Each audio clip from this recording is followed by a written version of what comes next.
Hey everybody, welcome back to Raven Hawk Coins, and this is the latest edition of Let's Talk Currency.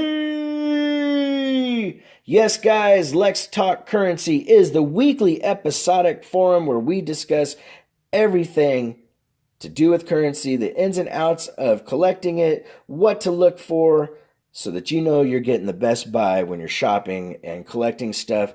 Right now, the topic that we are covering is fancy serial numbers. And in the near future, we're going to be doing other subjects such as $2 red seals, gold notes, silver certificates, South African money, wartime money, all sorts of different subjects within currency and the history of it within the United States. So we have a lot of cool material coming up. But today I want to talk about a subcategory, and that is sequential notes.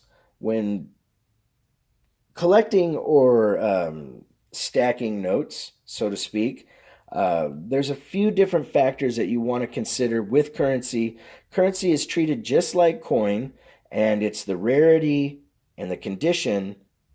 And then in this case, with a lot of currency, but depending on age and what have you, a serial number can play in and have a really big difference in the value. And one of the things that people advertise a lot of times is sequential notes. Now, these two star notes, I found these just the other day at my local 7-Eleven. I got lucky again, but these two are brand new, basically perfect condition. I haven't looked them up on mycurrencycollection.com to look at their rarity, but honestly, because of the serial numbers, the serial numbers aren't really that great. 7383, 489, and 488. There's nothing special about that, to be honest. But since they are star notes, they do have that premium of being a star note. But unless they're really, really rare star notes, the fact that they both run in concurrent number is not going to increase the value of these too much. Okay. But if you look it up and these end up being a rare run, then of course having them in sequential order will make a difference. There's pros and cons to having sequential notes, and honestly, for if you're going to try to do this and enjoy what you have and have stuff that you can turn around and sell later, you want to make sure that your older currency, if you can find it in sequential order, it's going to make a big difference when it comes down to older currency. A lot of your fancy serial numbers, you're not really going to find the bill before it and the bill after it, because somebody cherry picked it out of there and only kept, let's say a binary. They didn't keep, 00 versus 01 and then 03. They kept, or 02, I should say. They kept the 01, 01, 01, 01 all the way across the board. Because there's a binary, they probably kept 00, honestly, now that I think about it. But what I'm trying to say, the point I'm trying to get at is, unless you have something that's older and very rare, sequential doesn't necessarily mean you're going to get a really big markup in what you have. It really depends, again, on age, rarity, and condition. That's going to make a big difference, and then the actual serial number itself. Now, where sequential numbers, in my mind, play a big difference is when it comes to older things like silver certificates, especially when they're in excellent condition. Now, these are 3 sequential numbered silver certificates from 1935. They're 1935 Gs, and these are actually considered godless with no motto. Up here, there should be "In God We Trust." In this year, it was partway through the G series that the motto shows up, and then and it goes ABC. So F will have the motto on the back, but part of G has no motto, and part of G does have a motto.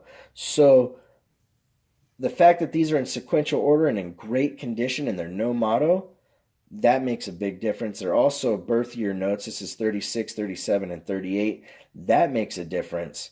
So I wanted to give you 2 different examples where it shows to where this actually makes a lot more sense in its extra value, because its age, its condition, its rarity, and everything.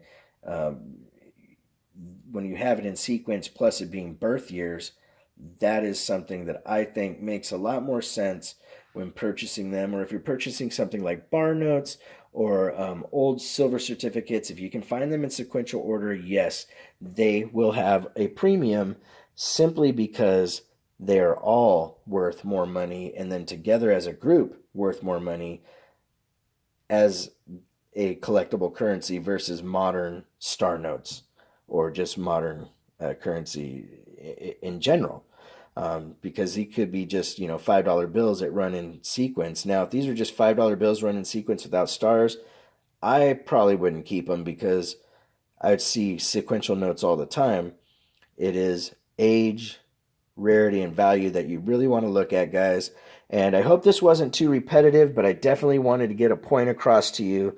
And we'll be back again next Tuesday with another topic on fancy serial numbers.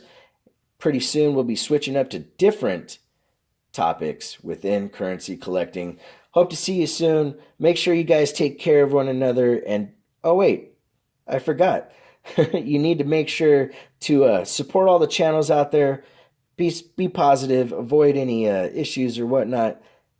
You'll have a great time. You'll learn a lot of cool stuff. There's a lot of great channels out there. Make sure to take care of one another, guys. If you want to correspond, it's ravenhawkcoins@gmail.com. Our P.O. Box is 721-296, Norman, Oklahoma. Ravenhawk Coins. Oh, wait, I forgot the zip code. 73070. Ravenhawk Coins. Have a great day.